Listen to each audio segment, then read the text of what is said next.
லட்சுமி அவர்களின் நர்மதா ஏன் போகிறாள் அத்தியாயம் 3. சனிக்கிழமை பகல் 12 மணியுடன் அவளது அலுவலகம் மூடப்பட்டுவிடும். பள்ளிக்கூட மாணவி போல வார இறுதியில் கிடைக்கப் போகும் அந்த 1½ நாள் லீவு பொழுதை எதிர்பார்த்து கொண்டு அவள் ஆவலுடன் காத்திருப்பது வழக்கம். ஆனால் இப்போது வீட்டின் நிலைமை ஒரேயடியாக மாறிவிட்டிருந்ததனால் வார இறுதி வருகிறது என்று நடுங்க தொடங்கினாள் நர்மதா. சனிக்கிழமை மாலை வீட்டை அடைந்ததும் அடுப்பங்கரைக்குள் நுழைந்து கரண்டியை கையில் எடுத்தால் போதும். திங்கட்கிழமை காலை வேலைக்கு கிளம்பும் வரை வேலை வேலை என்று மூச்சுவிட நேரமின்றி அது தொடர்ந்து கொண்டே போகும். வார இறுதியில் எப்பொழுதும் அவர்கள் வீடு 2 பட்டு போகும். அனுபமாவின் தோழிகள் அவளை காண வந்து விடுவார்கள். இல்லாவிட்டால் மகன் ஹரி தன்னுடைய அலுவலக தோழர்களை அழைத்து விருந்தளிக்க தொடங்கி விடுவான். அழகாக பிரிண்டட் பட்டு சேலை ஒன்றை எடுத்து கட்டி கொண்டு தொப்புள் தெரிய முந்தானியை ஓரமாக ஒதுக்கி கொண்டு உதட்டு சாயத்திலே பளபளத்த உதட்டில் புன்னகையும் உடல் மீது பொருத்தி அணிந்த பொன்னகையுமாக தட்டுகளில் குளிர்பானத்தை எடுத்துக்கொண்டு தலுக்கி மினுக்கியபடி ஆண் பிள்ளைகளுக்கு சமமாக முன்னறையில் போய் உட்கார்ந்து கொண்டு விடுவாள் அனுபமா. உன் கணவனுக்கு அவர்கள் தோழர்கள். அங்கே போய் அவர்கள் மத்தியில் உட்கார்ந்து கொண்டு அரட்டி அடிப்பது தவறு. ஒருவனைப் போல ஒருவன் இருக்க மாட்டான். சிலருக்கு மாற்றான் தோட்டத்து மல்லிகைப்பூ ரொம்ப வாசனையாக தோணும். உனக்கு சின்ன வயசு, அழகாக வேற இருக்க. ஹலோ என்ற மரியாதைக்கு அவங்களை உபசரித்து விட்டு உள்ளே வந்துடு என்று ஒரு நாள் நர்மதா உபதேசித்த போது காலியாக மாறி போனால் அனுபமா. சின்ன வயசுலே தானே நீங்கள் வேலைக்கு போக தொடங்கினீங்க. எனக்காக பக்கத்தில் காவலாக ஒரு கணவர் இருக்கார். நீங்கள் அப்போது ஒரு இளம் விதவை. நீங்களும் அந்த வயதில் அழகாக தான் இருந்திருப்பீங்க. உங்கள் அலுவலகத்தில் வேலை பார்த்த மற்ற ஆம்பளைங்கக்கிட்ட நீங்கள் வாயை திறக்காமல் பேசாமல் தலையில் முக்காடு போட்டு கொண்டா வேலை பார்த்தீங்க. அன்னைக்கு உங்களை தேடிக்கொண்டு உங்கள் அலுவலக மேனேஜர் வந்தாரே. விருத்தநாரி பதிவுறதான ஒரு பழமொழி. வயதான பிறகு எல்லோருமே பத்தினி வேஷம் போட முடியும். அடிப்பாவி சண்டாளி, எப்படி படபடன்னு நினைத்து பார்க்காம பேசுகிறாள். அவள் அலுவலக மேனேஜர் தம் பெண்ணின் கல்யாண பத்திரிகையை நேரடியாக கொடுத்து குறிப்பிட்டு போக ஒரு மரியாதைக்காக வந்தார். அதையும் இவள் கால் மேலே கால் போட்டுக்கொண்டு தன் கணவனின் கண்ட நண்பர்களுடன் பல்லை இழித்து கொண்டு மேல் புடவை நகர்வதை கூட கவனிக்காமல் பேசி சிரித்து கூத்தடிப்பதையும் ஒன்றுபடுத்தி பேசுகிறாளே. சேச்ச, இவள்கிட்ட வாய் கொடுத்தால் இருக்கும் கொஞ்சம் நெஞ்ச மரியாதையும் போய்விடும். குமரிக்கொண்டு வாயை மூடிக்கொண்டாள். ஆரம்ப காலத்தில் ஹரி கல்லூரி மாணவனாக இருந்தபோது அவள் சனிக்கிழமை பகல் பொழுதுக்கு தன் அலுவலக தோழி ஜானகியுடன் ஏதாவது ஒரு தமிழ் படத்திற்கு போய்விட்டு தான் வீடு திரும்புவது வழக்கம். வயது ஏற ஏற படம் பார்க்க வேண்டும் என்ற ஆசை குறைந்து போனது. வீட்டிற்கு விரைந்து வந்து வேலையை நின்று திரும்பிவிடும் இவனுக்கு விதவிதமான தின்பண்டங்கள் செய்து தயாராக வைக்க வேண்டும் என்றதொரு அவா ஏற்பட அவள் சனிக்கிழமை பகல் வேலை முடிந்ததும் வீட்டிற்கு நேரே திரும்ப தொடங்கியிருந்தாள். மருமகள் வந்த பின் அந்த வேலையெல்லாம் அவளுக்கு இனி இருக்காது. பகல் சாப்பாட்டிற்கு பிறகு நூல் புடவையை சுற்றி கொண்டு அப்பாடா என்று படுக்கையில் சாய்ந்து நன்றாக தூங்கலாம் என்று மணப்பால் குடித்தவளுக்கு சரியான ஏமாற்றம். அம்மா வந்துட்டாங்க. இன்று இரவு என்னென்ன பதார்த்தங்கள் விருந்துக்கு தயாரிக்கணும்னு நீ முதலிலே சொல்லிடு என்று ஹரி சொல்வான். அவ்வளோதான். 5 ஸ்டார் ஹோட்டல் சிம்பந்திக்கு உத்தரவிடுவது போல அன்று இரவு அவர்கள் வீட்டில் நடக்கப் போகும் அந்த பிரமாதமான விருந்துக்கு எத்தனை பேர் வரப்போகிறார்கள், என்னென்ன சமைக்க வேண்டும் என்று மருமகள் அடுக்க தொடங்கிவிடுவாள். ஆயுசன் வரை போகணும். வருகிறவர்களுக்கு டீயுடன் கேக் தர வேண்டுமே. அதனால் அதை வாங்கி வர நானும் அவரும் வெளியில் போகணும். சமையலை நீங்கள் கவனிச்சிக்கோங்க. பதிலை எதிர்பார்க்காது ஜார்ஜெட் சேலை மேலே துவல சென்ட் மனம் வீடு முழுவதும் பரவி சமாளிக்க அனுப்பமா டக்கென்று கைப்பையுடன் கால் ஜோடு சப்திக்க புறப்பட்டு விடுவாள். தோல் பையை இறக்கி மேஜை மேல் வைத்துவிட்டு முகத்தில் விழுந்த வியர்வையை துடைத்து கொண்டு நர்மதா, என்ன விருந்து, எதுக்கு இந்த விருந்து என்று கேட்கும் முன் அவர்களது கார் தோட்டத்தை தாண்டி நெடுஞ்சாலைக்குள் மறைந்து விடும். ஒவ்வொரு சனிக்கிழமையும் இதே ரகளை தான். அனுபமாவின் பிறந்த நாள், அது ஹரியின் பிறந்த நாள், திருமண நாள், வேலைக்கு போய் ஒப்புக்கொண்ட நாள், நண்பன் ஒருவன் அமெரிக்கா போகிறான் அவனை வழி அனுப்பும் நாள், வேற ஒருவன் உலகம் சுற்றிவிட்டு வந்தான் அவனை வரவேற்கும் நாள் என்று சனிக்கிழமைகளில் அவர்கள் வீட்டில் விருந்துக்கு குறைவே இருக்காது. சமையலுக்கு ஆள் இல்லை. வயதான அம்மா தன்னந்தனியாக சிரமப்படுவாங்க. துளியும் ஹரிக்கு கவலை கிடையாது. மருமகளுக்கோ மாமியாரின் வயதையோ தள்ளாமையையோ பற்றியோ கடுகளவும் தயை இல்லை. சில நாட்களாக சனிக்கிழமை பார்ட்டிகளை அவர்கள் நிறுத்தி கொண்டிருந்தனர்.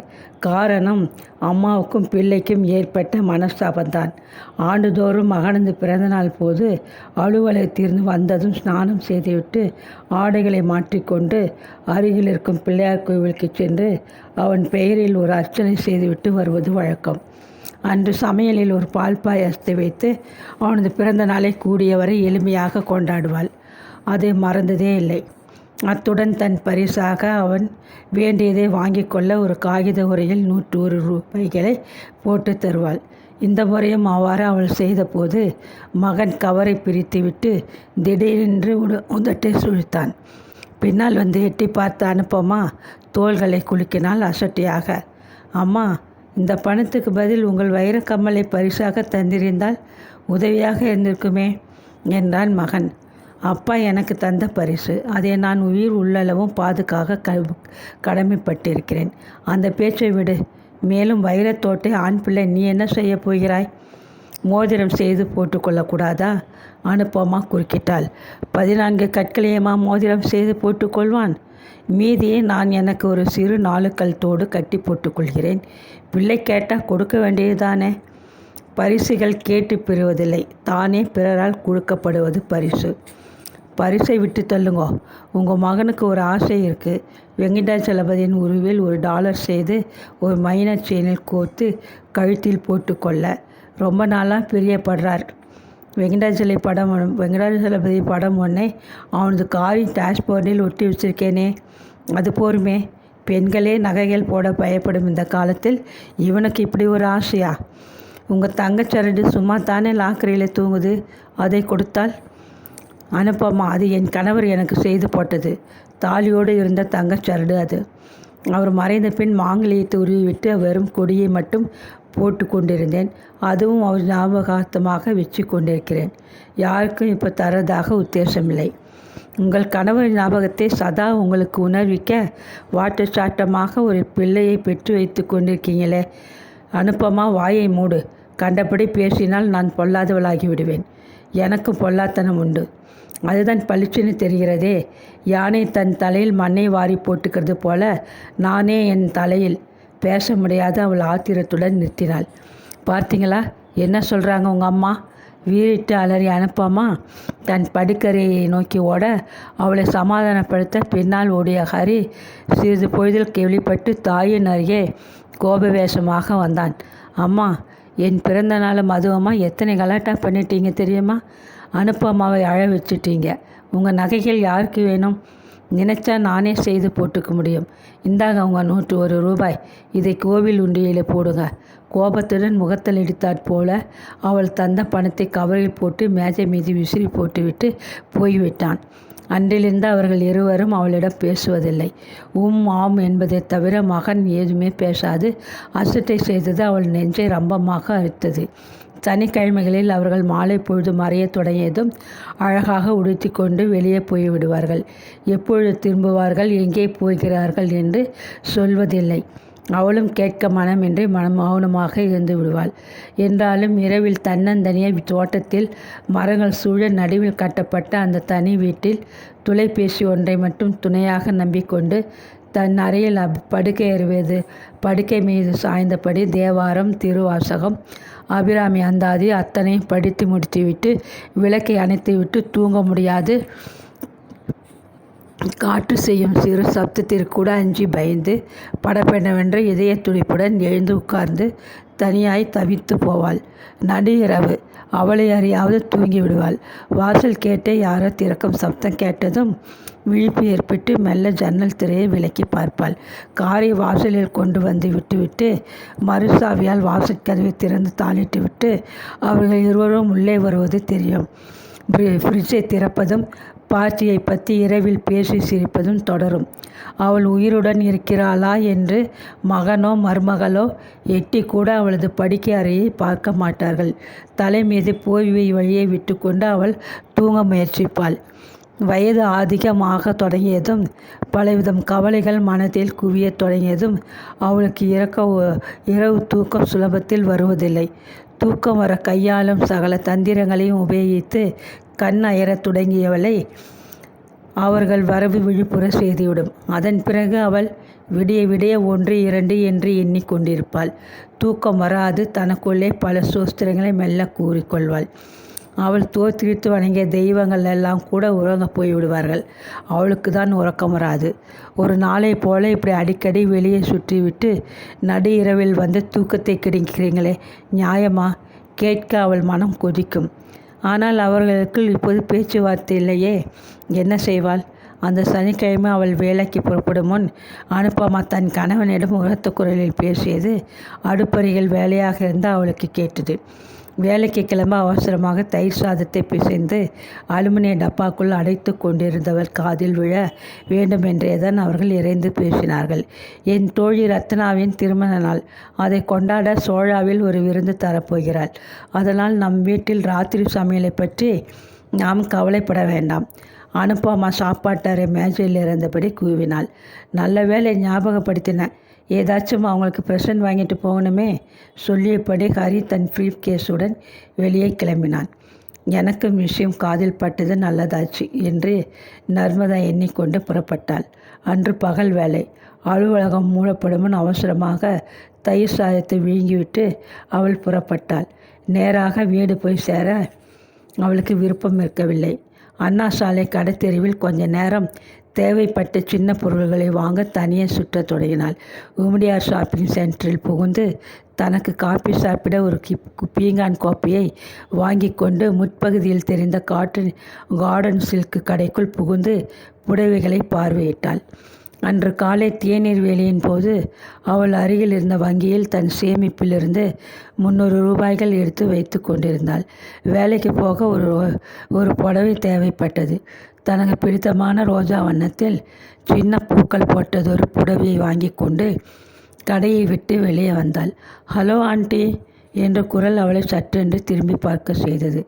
அந்த பெண் சௌமணி தான் அப்படி குரல் கொடுத்தவள். கை நிறைய பார்சல்களுடன் அவளும் கடை ஒன்றிலிருந்து வெளிப்பட்டு முன்னால் அமைக்கப்பட்ட படிகளில் மெல்ல இறங்கி கொண்டிருந்தாள். ஆண்டி, என்னோட காப்பி சாப்பிடுவாங்கோ. எதிரே தெரிந்த உணவு கடைக்கு அவளை அழைத்தாள். குற்ற உணர்வில் நர்மதா உள்ளம் மிகவும் நாணி போனாள். மூக்கும் காதுகளும் சூடாகி நெஞ்சு படப்படுக்கும் ஒரு அவமான உணர்வை மெல்ல அடக்கி கொண்டு, எப்படிமா சௌமணி இருக்க விசாரித்தபடி அவளை தொடர்ந்தாள். காப்பி சாப்பிடுங்க ஆண்டி. கூட தின்ன ஏதாவது கொண்டு வர சொல்லவா? உபசரித்த அந்த பெண்ணின் கண்களை சந்திக்க கூட நர்மதாவுக்கு துணிவிருக்கவில்லை. தன் மகனுக்கு தக்கதொரு வரனை தேட தொடங்கிய போது முதலாக பார்த்த பெண்தான் சௌமணி. காப்பி மட்டும் போதும் என்று கூறிவிட்டு மேஜை அருகே ஆசனத்தில் அமர்ந்த அவளது கண்கள் சௌமணியின் கழுத்தை ஆராய்ந்தன. அதே மெல்லிய சங்கிலி தான் கழுத்திலே தென்பட்டது. அப்படியென்றால் அந்த பெண்ணுக்கு இன்னமும் கல்யாணம் ஆகவில்லையா? காப்பி சூடான அமிலம் போல் தொண்டையை சுடுவதை அறிந்தாள். மனதை முள்ளாக அவளது அசட்டை நெறியது. அவள் கேட்ட வரதட்சணை, நகைகள், சீர்வரிசைகள் எல்லாம் தர முடியாத குடும்பம் என்று தெரிந்து கொண்டதும் ஜாதகம் பொருந்தவில்லை என்று தட்டி கழித்துவிட்டாள் நர்மதா. நான் கேட்கிறேன்னு வித்தியாசமாக நினச்சிக்காத சௌமணி. உனக்கு இன்னமும் கல்யாணம் ஆகலையா? வார்த்தைகள் முள்ளாக நாக்கை குத்த மெல்ல கேட்டாள். கல்யாணம் பண்ணிப்பதாகவே உத்தேசமில்லை ஆண்டி. நீங்கள் வந்து பார்த்துட்டு மறுப்பு தெரிவிச்சிட்டு போன பெண் 5-6 வரன்கள் வந்து பார்த்தாங்க. படித்த பெண், வேலை செய்கிறாள், பார்க்க நன்றாகவே இருக்கிறாள், நல்ல அடக்கமான குடும்பத்திலிருந்து வருகிறாள் என்ற எல்லா சங்கதிகளையும் கேட்டு தெரிந்து கொண்டு ஒரு நல்ல நாளில் அவர்கள் வீட்டு கூட்டத்தையே அழைத்து வந்து அம்மா சிரமப்பட்டு தயாரித்த பஜ்ஜி சூச்சி எல்லாவற்றையும் தின்றுவிட்டு வரதட்சணை என்று வந்ததும் கை விரித்தார்கள். வந்தவர்களுக்காக உறுத்தி கொண்டு அவர்கள் பார்வைக்காக பொம்மை போல வந்து இவர்கள் முன் நின்று எனக்கு அழுத்து போச்சு ஆண்டி. என் படிப்பு, என் குணம், என்னால் ஒரு ஆண் அடையப் போகும் நல்ல துணை, இதையெல்லாம் எடை போடாது என் வீட்டுவங்க எத்தனை பணம் தருவாங்கன்னு எடை போடும் எந்த வீட்டிலும் மருமகளாக போக நான் விரும்பவில்லை. அண்ணனிடம் சொல்லிவிட்டேன் எனக்கு கல்யாணம் தேவையில்லை என்று. நான் கன்னியாகவே அண்ணன் வீட்டோடு அவங்க குடும்பத்துக்கு உதவும் ஒரு நல்ல துணையாக வாழ தீர்மானிச்சிட்டேன். துக்கம் தொண்டையை பந்தாக இருக்குவதை உணர்ந்தாள். பெண்கள் பெண்களுக்கே எதிரி என்பது எத்தனை பெரிய உண்மை! அதிக வரதட்சணை, சீர் இவைகளை எதிர்பார்த்துத்தானே இந்த நல்ல பெண்ணை தன் மகனுக்கு வேண்டாம் என்று ஒதுக்கினாள் அவள். ஒருத்தர் வீட்டில் பார்த்துவிட்டு வேண்டாம்னு ஒதுக்கிய பெண் என்று கேள்விப்பட்டதும் அடுத்து வந்து பார்க்கிறவர்களுக்கு வீணானதொரு சந்தேகம் எழுகிறது. சே, என்ன காரியம் செய்து விட்டாள் அவள்! வரதட்சணை கொடுத்து கல்யாணம் செய்துக்கிறதுலேன்னு பெண்கள் பலர் தாமே முன்வந்து வைராக்கியமாக தனியாக தங்கள் கல்வி மூலம் வாழ முயன்றால் ஒரு சமயம் இந்த கொடுமை ஒழியுமோ என்னவோ. மற்ற பெண்கள் இந்த தியாகத்துக்கு முன் வருவாங்களா? அதுவும் தெரியாதான்ட்டு. ஆனால் நான் தனியாகவே வாழ்க்கை நடத்தி வருவதுன்னு முடிவு செய்துட்டேன். உங்களை பார்த்தது பற்றி சந்தோஷமான்ட்டி. இந்த முடிவுக்கு வர ஓரளவுக்கு நீங்களும் காரணம். பரவாயில்லை, உங்கள் மேலே எனக்கு கோபம் இல்லை, சிரித்தாள் சௌமனி. அந்த சிரிப்பு நெருப்பாக தன் மனதை சுடுவதை உணர்ந்தாள். ஒரு அடக்கமான அன்பான பெண்ணின் மனதை அவளை எப்படி ஒடித்து விட்டிருக்கிறாள்! இந்த பாவம்தான் அவளை மருமகள் ரூபத்தில் ஆட்டி வைக்கிறது போலும். கொஞ்சம் நெகிழ்ந்த கண்கள் கலங்கி போய் அவள் சௌமனியின் கைகளை பிடித்து கொண்டாள். நான் ரொம்ப வருத்தப்படுறேன் சௌமனி. உன்னை மருமகளாக அடைய இன்னும் யாரும் கொடுத்து வைக்கலையே என்று நினச்சி ரொம்ப துக்கப்படுறேன். பரவாயில்ல ஆண்டி, கல்யாணம் என்பதுதான் ஒரு பெண்ணின் வாழ்வின் குறிக்கோள் என்ற நிலை வெகு சீக்கிரம் மாறிவிடப் போகிறது. என்னை போல பண வசதி இல்லாத பெண்கள் எத்தனையோ பேர் தனியாக வாழ தெரிஞ்சுப்பாங்க. எச்சிலை விழுங்கி கொண்டாள் நர்மதா. எத்தனையோ புத்திசாலித்தனமாக பேசுகிறாள். பொறுமையான பெண். இவளை போய் நழுவ விட்டுவிட்டு ஒரு ராட்சசியை பிடித்தேனே. தனக்குள் எண்ணி மறுகினாள். நிலைமை இப்படியே போகாது ஆண்டி. ஆண்களுக்கும் வாழ்க்கையில் துணை தேவையில்லையா? பல பெண்கள் மனமாகாது தனியாக வாழத் தொடங்கினால் ஆண்கள் பயந்து போய் தங்களது வேண்டுகோள்களை விரைவில் மாற்றிக்கொள்வார்கள். பரவாயில்லை, நீ இந்த கல்யாண மார்க்கெட்டை பற்றி இன்னமும் நல்ல அபிப்பிராயமே வச்சிருக்க. விரைவில் உனக்கு ஒரு நல்லவன் வந்து தாலி கட்டணும்னு ஆசீர்வதிக்கிறேன். அம்மா வரட்டுமா? சௌமனியின் கன்னங்களிலே தடவி விட்டு விடை பெற்று கொண்டாள். வெளியே வந்து ஒரு ஆட்டோ பிடிச்சு நின்றபோது அவள் மனம் சங்கடப்பட்டது. வரதட்சணை கை நிறைய வாங்க வேணும் என்கிற பேராசையால் ஒரு பெண்ணின் மனதை புண்படுத்தி விட்டிருக்கிறாளே. அவள் செய்தது நியாயமா? வரதட்சணை கொடுமை என்பது ஆண்கள் பெண்களுக்கு இழைக்கும் தீமை அல்ல. ஒரு பெண் இன்னொரு பெண்ணுக்கு இழைக்கும் பெரும் கொடுமை. தன் தவறை எண்ணி பச்சதாபத்தில் மனம் உருகிய அவள் கண்களில் நீர் புரண்டு கன்னத்தில் ஓடுவதை மறந்து துயரவசப்பட்டு யாராவது பார்ப்பார்களே என்று கூட நினைவின்றி வெகு நேரம் சாலை ஓரத்தில் நின்று கொண்டிருந்தாள்.